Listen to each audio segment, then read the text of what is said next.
What's up there, YouTube friends? Chetter here, back with another video. First off, I hope you are doing well. I hope you have a great day, and I hope everything goes well for you. Thank you very much for joining me for this video. This is going to be a quick review of the newish Joker movie, Joker 2, Folie à Deux. I sure hope I'm saying that right, but yeah, Joker 2, Folie à Deux. This is a review coming to you. That's all. So yeah, I hope you're doing well. I just saw Joker 2. It's available on the streaming service Max right now. So if you have a subscription to Max, you can check it out. I did see Joker 1 back in around 2020, a little after it came out, and I was surprised. I liked that one more than I thought it was. The first Joker, starring Joaquin Phoenix, came out 2019. I should mention too, was directed by a director named Todd Phillips, who is, you probably know this, but he's known for directing the Hangover movies, which is a weird choice if you're going to start making, a crime thriller, psychological thriller type movies. So, but I always like seeing artists try something new, and so I liked Joker 1 quite a bit. I would give it, just as a recap, because the Joker 2 is a sequel. I never did a formal review of Joker 1. I think Joker 1 is good, right? I would give it a B or a B minus. It's in sort of that realm. I've only seen it one time, but I was pretty set on about a B to a B minus. I think it was mostly carried by Joaquin Phoenix. I think he's the driving force of the whole movie, Joker 1. The script, it is very Martin Scorsese-esque.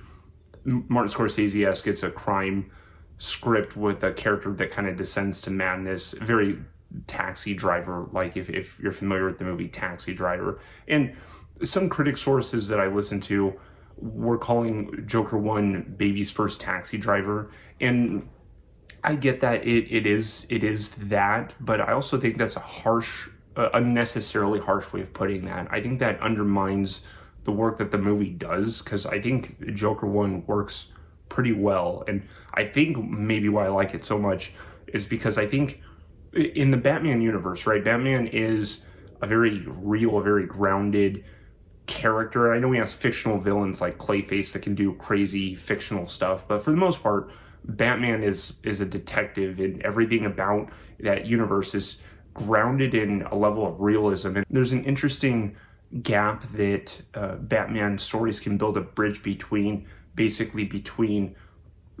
crime and comic book action superhero movies, right? And I think the Joker 1 is a pretty good crime movie, where it's basically a crime movie dressed in Batman clothes, right? It takes these Batman characters like the Joker and says, okay, if this was a real person that descended into madness, how would it go about? And I like that way, right? And I think the movie did it okay. The biggest con I think I had with Joker 1 is that I wish it didn't spend so much time tying into the Batman universe, and I wish it just focused specifically on Joker and more of his story. I think that would have made the first movie even better, but it does spend some time trying to tie into the Batman universe, and it almost feels like it is spending time setting up a Batman cinematic universe, and it just didn't feel like it needed to do that. If it focused on its character Joker, you have a good character with a lot going on.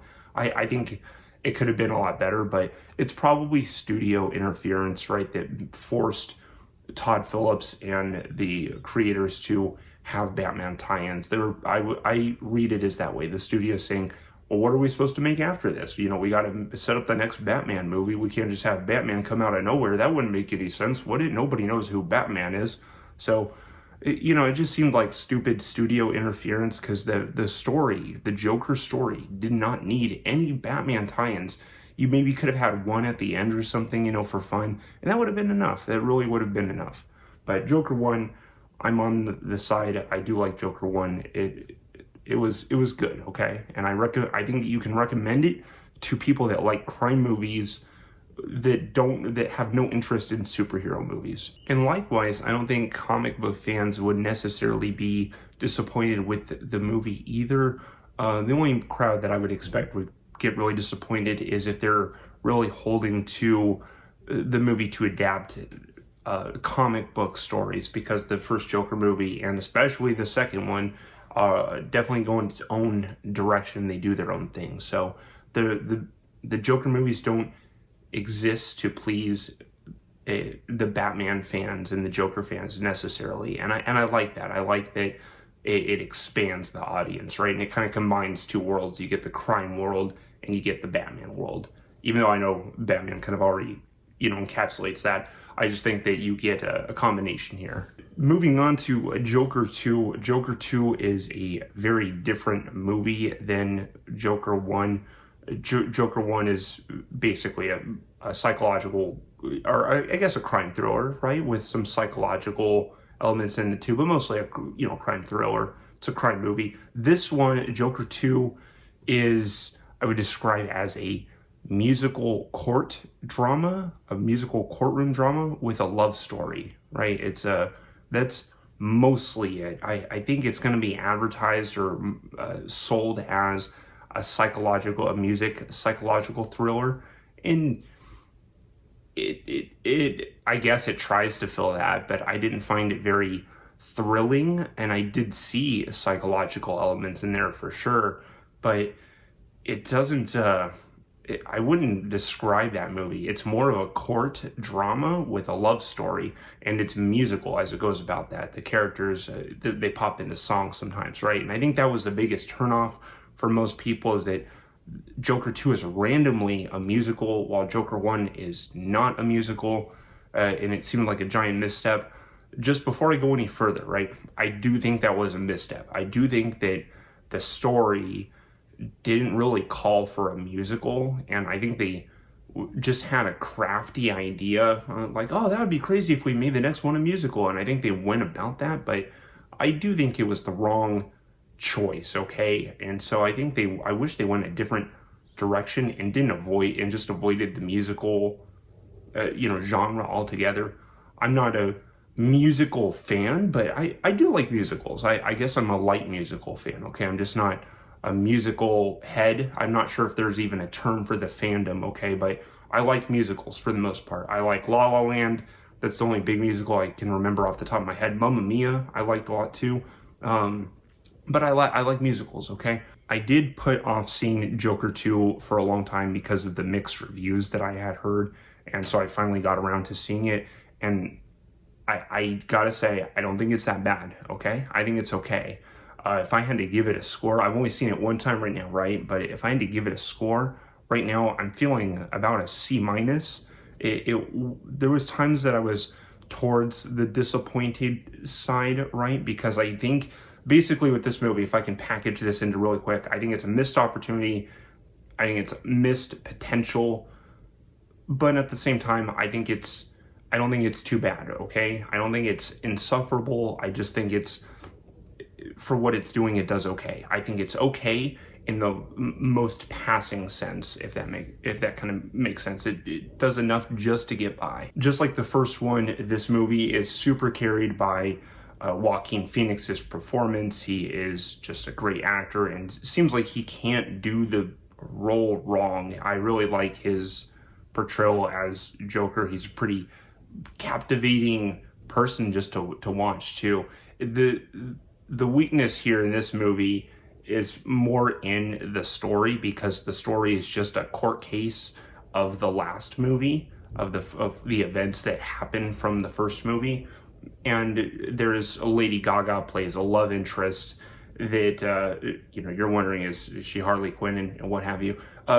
Basically, that's the movie. It's a court case where the characters are a little crazy, Joker's crazy, and the songs come into play because they're in his head, right? This is how he's thinking about things, that's how he thinks as the Joker in songs. And the music for the movie is okay. None of the songs are memorable. The music is okay. It feels just okay. If anything, it was a little cheap at times, and it was like, okay, it felt like lowbrow lounge jazz, if that kind of makes sense, where it's just like, oh yeah, this is some swinging jazz, boy, and it was not. It was kind of like, this is a little cringy, man, and that's coming from me.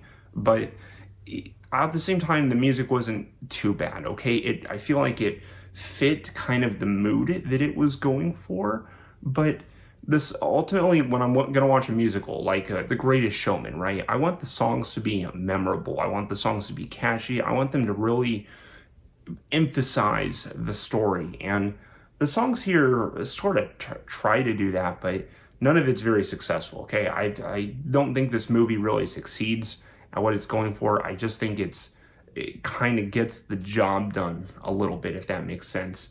But it's kind of a weird movie because it's so hard to recommend, only because I do feel like this movie would mostly disappoint people that were fans of Joker 1. So I don't even know who I would recommend this movie to. It's closer to the D side, of reviews than it is B tier. But at the same time, I was expecting this movie to be a dumpster fire, just trash. And it wasn't that bad. I was interested in the story that was being told. I just think it could have been told a better way. That's the best way I can kind of package it.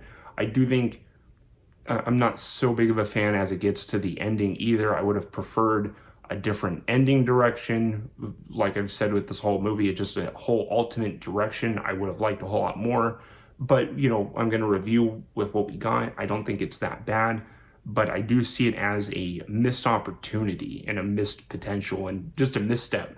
But for what they did, I don't think it was too bad, right? It's out of the 2-hour runtime, it's not a complete waste of time, right? There's some kind of interesting things in there. There's some fun scenes, but you're not missing out if you avoid this movie. Okay, it's probably better if you haven't seen Joker 1.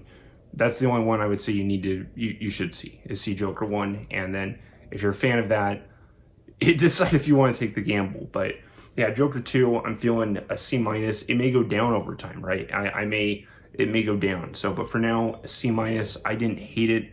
I thought it was okay. So if you had different thoughts on it, if you're a fan, or if you hated it, let me know, because I'm kind of curious. I know it got mixed reviews, but I'm curious what the fans would say that they liked about this too. So leave your opinion below in the comments. If you enjoyed hearing me talk about the movie, please like and subscribe. It helps me out a lot, but I really appreciate your time. I hope you have a beautiful day, and I will see you in the next video when I talk about the next movie. Have a great day. See you later. Bye-bye.